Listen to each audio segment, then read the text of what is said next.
और यदि किसी भी रूप में हिंसा बंद हो जाए तो उस नदी के पानी में, डैम में रहने वाले कितने संगी पंचेंद्री जीवों पर दया हो गई, उनको अभय दान मिल गया। प्रथमान योग के ग्रंथों में एक कथानक आता है धीवर का। मृगसेन नाम का धीवर जो प्रतिदिन मछली पकड़ता था और घर की आजीविका चलाता था। किसी एक दिन कुछ उसका पुण्य कर्म ऐसा आया होगा, संयोग बना कि वो किसी मुनि महाराज जी के सभा में बैठ गया। उनके उपदेश को पीछे बैठ करके उसने सुन लिया और उस उपदेश में महाराज जी ने सभी को जीव दया, अहिंसा के बारे में प्रेरणा दी कि प्रत्येक व्यक्ति को किसी न किसी रूप में अहिंसा का पालन करना चाहिए, अहिंसा का व्रत लेना चाहिए। मन में उसके बड़ा प्रभाव पड़ा। सभी लोग यथा योग नियम ले ले करके निकल गए। वो चुपचाप बैठा रहा। महाराज जी का ध्यान गया, सभी लोग तो चले गए। ये चुपचाप क्यों बैठा है? भोला भी दिख रहा है, श्रद्धा भी दिख रही है, पर संकोच में कुछ डर सा दिख रहा है। बात क्या होगी पता लगाना चाहिए। और उसे आश्वस्त करते हुए, क्यों भाई, कहाँ से आए, क्या बात है, सभी लोग चले गए, आप अभी तक क्यों बैठे हो? तो निवेदन किया, महाराज आपकी बात बहुत अच्छी लगी, सब लोगों ने नियम भी लिए, लेकिन मैं नियम लेने में अपने को असमर्थ समझ रहा हूँ, क्योंकि मैं हिंसा का काम रोज करता हूँ और वही मेरे भरण पोषण के लिए आजीविका का साधन। इसके अलावा मेरे पास कोई उपाय नहीं। परिवार को चलाना है और मेरे पास कोई साधन नहीं। रोज हिंसा करते हो? हाँ करते। क्या करते हो? मैं तो नदी में जाकर के मछलियां पकड़ता हूं। ये काम तो ठीक नहीं। हिंसा का काम में बचना चाहिए, बचना चाहिए। आज समझ में आ गया है, लेकिन अब उपाय क्या है? ये काम छोड़ दो, बंद करो इसको। महाराज बंद तो कर सकते हैं, लेकिन इंतजाम कुछ भी नहीं है। बंद करो इसको, तो भावना तो है लेकिन उपाय कुछ भी नहीं है। अच्छा, जीव दया का भाव आ रहा है? हाँ, जीव दया का भाव आ रहा है। कुछ नियम लेना चाहते हैं? हाँ, ऐसा ही नियम दो ताकि हमारी रोजी रोटी भी चलती रहे और तुम्हारे उपदेश से हमारा अहिंसा का व्रत भी पल जाए। चलो ऐसा करो, तो फिर तुम शुरुआत करो। अभी क्या शुरुआत करें? ऐसा करो कि जब भी तुम मछली पकड़ने को जाते हो तो जो तुम्हारे जाल में मछली आए उनमें से पहली मछली को छोड़ देना। पहली मछली को अभयदान दे देना, उसे मारना नहीं। इतना कर सकते क्या? हाँ महाराज, ये तो कर सकते हैं, इतना तो कर लेंगे। पक्के में कर लोगे? पक्के में कर लेंगे। देख लो, विचार कर लो। पहली मछली को अभयदान, मारेंगे नहीं। ठीक है महाराज, अहिंसा का व्रत है ये, अभयदान होगा तुम्हारे द्वारा। ठीक है महाराज, ले लिया। और आप सबको मालूम है कि इसी छोटे से नियम ने एक समय आने पर उसकी बहुत बड़ी परीक्षा ले ली। बार बार वही आती रही। ये पकड़ पकड़ के छोड़ता रहा। ये सोच करके कुछ उसने निशान भी लगा दिया कि ऐसा नियम थोड़ी है कि एक बार ही छोड़ना। मान लो यही मछली आएगी तो इसको तो अभयदान दे दिया है। अब अभयदान दे दिया तो इसको फिर कुछ नहीं कर सकते। तो ऐसा करते करते जब उसकी परीक्षा हुई नियम में, वही मछली बार बार आई, वही मछली बार बार आई, लेकिन उसने उसे छोड़ा, मारने का भाव तक नहीं किया। और शाम होते होते जब कुछ भी नहीं मिला तो नहीं मिला, लेकिन नियम तो पल गया। इस भाव से अंधेरे होने के बाद अपने घर चुपचाप चला गया। सुबह का निकला, इतना लेट तो कभी होता नहीं। क्या बात है, किस काम में उलझ गया? खाने पीने का घर में कोई इंतजाम नहीं है। तो पत्नी आवेश में आ चुकी थी, प्रतीक्षा करते करते बहुत परेशान हो चुकी थी। ठंड का समय था, ठीक है आने दो देखते हैं। ध्यान ही नहीं रख रहे हैं। दिन भर के पूरा परिवार भूखा बैठा है, कहाँ बाजार में गए होंगे, कहाँ क्या किया होगा, अभी तक आए नहीं। ऐसा सोच करके क्रुद्ध होकर के दरवाजे बंद कर लिए, रात में सो गई। ये आया धीरे धीरे, अंधेरा था, आवाज लगाई, खोलना ही नहीं आज तो, अब बाहरी ठंड में सो। ठीक है, अब लेट तो हो ही गए हैं, इंतजाम है ही नहीं, परिवार तो परेशान हो गया। ऐसा सोच करके वो अंधेरी रात में बाहर ही सो गया। अंधेरे में निकलने वाला कोई जीव रहा, सर्प रहा, और क्या कैसा हुआ, उस सर्प ने उसको काट लिया।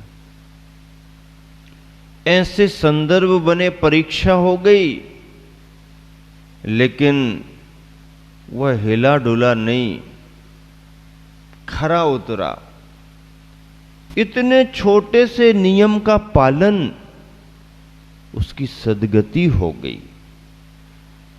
बहुत बड़ा नियम महाराज जी ने नहीं दिया, छोटा सा नियम दिया। लेकिन बंधुओं, नियम कोई बड़े छोटे नहीं होते हैं, पालन करने वाले की स्थिति के अनुसार छोटे छोटे नियम भी बहुत बड़े बड़े माने जाते हैं। धीवर की कहानी है। आचार्य ज्ञान सागर जी महाराज जी ने प्रथमान योग की इस कथा को आधार बना करके संस्कृत में पूरा दयोदय महाकाव्य लिख दिया। दयोदय, दया का उदय हुआ है। भले उसने छोटा सा नियम लिया, लेकिन उसके अहिंसा का वह संकल्प दया के उदय में करुणा के रूप में कारण बन गया। बहुत बड़ी बात। आचार्य ज्ञान सागर जी महाराज बहुत बड़े विद्वान रहे। ब्रह्मचारी अवस्था से ही उन्होंने बहुत साहित्य लिखा। ब्रह्मचारी भूरामल जी के रूप में उन्होंने बहुत काम किया, और इसी दया, इसी अहिंसा की कहानी को लेकर के मृगसेन धीवर के लिए दयोदय जैसा महाकाव्य लिखा। बहुत प्रसिद्ध काव्य है संस्कृत का। आचार्य श्री ने तो दयोदय के नाम से दयोदय दयोदय दयोदय दयोदय कर दिया। कितनी गौशालाएं, कितने जीवों को अभयदान, और इस दयोदय नाम की प्रभावना इतनी बड़ी, दयोदय नाम इतना फेमस हो गया कि सेंट्रल रेलवे ने एक ट्रेन का नाम ही दयोदय रख दिया। दयोदय नाम रखा। अब बताओ, दयोदय नाम का प्रभाव था। जैसे किसी समय महावीर भगवान की देशना का एक शब्द पकड़ करके गांधी जी ने उसका इतना अनुकरण किया, इतना अनुकरण किया महात्मा गांधी ने, सर्वोदय सर्वोदय सर्वोदय। सर्वोदय भारत में ही नहीं, पूरी दुनिया में फेमस हो गया सर्वोदय। क्यों? क्योंकि सर्वोदय जैसे सिद्धांत में महावीर भगवान की जो देशना जुड़ी हुई है, उसमें प्राणी मात्र के कल्याण की भावना, सभी का उदय, सभी का भला, सभी का कल्याण। सभी का किसका? सभी का। सभी में कौन कौन आएंगे? सभी में सभी आएंगे। देश विदेश दुनिया, कोई भी समुदाय से बंधा हुआ धर्म नहीं। भावनाओं से बंधा हुआ धर्म है। और ऐसा आत्म धर्म, ऐसा भावनाओं का धर्म, ऐसी सद्भावनाओं का धर्म प्राणी मात्र के लिए है। तीर्थंकर भगवंतों की देशना में आया, महावीर भगवान की वाणी में आया। महावीर भगवान की वाणी को सुनते सुनते, समझते समझते गांधी जी ने सर्वोदय के शब्द को पकड़ लिया। और सर्वोदय का उपयोग उन्होंने कहां कहां नहीं किया, आज पूरा देश जानता है। महात्मा गांधी की देन, महात्मा गांधी की दया, उनकी राष्ट्रीय भावना, उनकी जन सेवा, अहिंसा और सत्य के प्रति उनकी निष्ठा पूरी दुनिया जानती है। इसलिए उनके जन्म की तारीख को इंटरनेशनल अहिंसा दिवस के रूप में घोषित कर दिया। इंटरनेशनल, अंतर्राष्ट्रीय स्तर पर महात्मा गांधी की जन्म तारीख को अहिंसा दिवस के रूप में घोषित किया है, क्योंकि उन्होंने जीवन में संयम को महत्व दिया, सादगी को महत्व दिया, दया को महत्व दिया, करुणा को महत्व दिया, स्वयं अपने जीवन को ढाला, देश दुनिया को भी लाभान्वित किया। महावीर भगवान की छाप उनके जीवन पर थी। सत्य अहिंसा पर उन्होंने बहुत प्रयोग किए। तो अहिंसा तो तीर्थंकर भगवंतों की देन है। ऐसी अहिंसा की कहानियां, करुणा और दया की कहानियां प्रथमान युग के ग्रंथों में भरी पड़ी है। महावीर भगवान का जीवन भी जहां से शुरू हुआ है, एक मुनि महाराज की करुणा का ही तो फल है, एक मुनि महाराज जी की कृपा का ही तो परिणाम है। जंगल में वह भील, पुरुरवा भील अपनी पत्नी कालिका नाम की भीलनी के साथ और शिकार करने के लिए ही तो निकला है। और क्या करने को निकला? कोई मंदिर में पूजा पाठ करने निकला क्या? शिकार करने। उसको कहां धर्म की बातें मालूम, कहां वो अहिंसा को जानता है। जंगल में रहने वाला भील, पेट पालन करने के लिए, पेट भरने के लिए जंगली साधन, और क्या है, हाथों में धनुष बाण, शिकार का काम करना, उदर पोषण करना। और ऐसा पुरुरवा भील जंगल में निवास करता था। प्रतिदिन हिंसा का काम करना, पेट भरना, मस्त रहना, वही उसकी जिंदगी थी। ऐसे भयानक वन में से किसी एक समय कोई दया की मूर्ति, करुणा के अवतार मुनि महाराज विहार करते हुए निकल रहे थे। लेकिन छोटे छोटे अनेक रास्ते दिखने के कारण उन्हें कुछ दिग्भ्रम हो गया। दिशा कौन सी कहाँ किस तरफ है इसका भ्रम हो गया, और इच्छित रास्ते का ख्याल उन्हें बराबर नहीं आ रहा था। तो ऐसे यहाँ वहाँ रास्तों पर इस तरफ उस तरफ देखते हुए आगे बढ़ रहे थे कि अंदर से झाड़ियों में से उस पुरुरवा की नजर इस तरफ पड़ गई। उसे लगा, अस्पष्ट मुद्रा को देख करके लगा कि कोई जंगली जानवर ही आगे बढ़ रहा है, और दिखने में ऐसा लग रहा कि कोई हिरन इस तरफ आ रहा है। निशाना साध लेना चाहिए। और कालिका को, पत्नी को इशारा करते हुए, देखो मिल गया शिकार। अपन परेशान हो रहे थे, कुछ दिख ही नहीं रहा था, कुछ मिल ही नहीं रहा था। प्रसन्न हो गया, खुश हो गया, देखो देखो वो झुरमुटों में से वो कुछ दिख रहा है, अब अपना काम बनेगा। और जैसे ही उसने धनुष पर बाण रखा और निशाना साधने को हो रहा था कि उसी समय कालिका का ध्यान उस तरफ बहुत सूक्ष्मता से चला गया और दृष्टि एकाग्रता करते हुए उसने देखा तो उसने कहा, नहीं, जरा रुको, कुछ असावधानी ना हो जाए।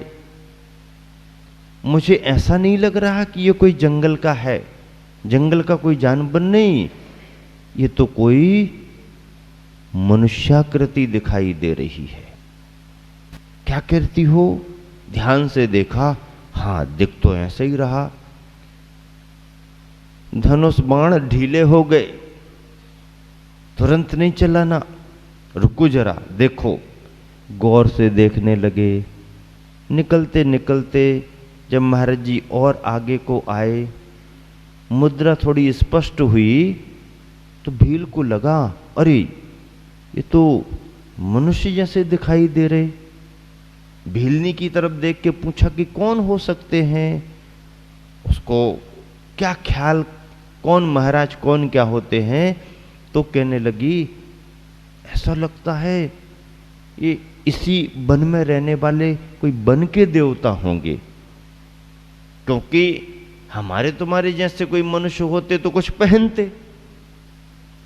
अपने पास ज्यादा कुछ भी नहीं है तो अपन कम से कम पत्तों को तो पहन ही लेते हैं, शहरों बस्तियों में रहने वाले कपड़ों को पहन लेते हैं, और ये यदि कुछ नहीं पहने हैं तो मुझे तो ऐसा लगता है इस वन में ही निवास करने वाली ये कोई वन देवता है, जो इतने वर्षों से अपन को आज तक मिले नहीं, आज पहली बार मिल रहे हैं।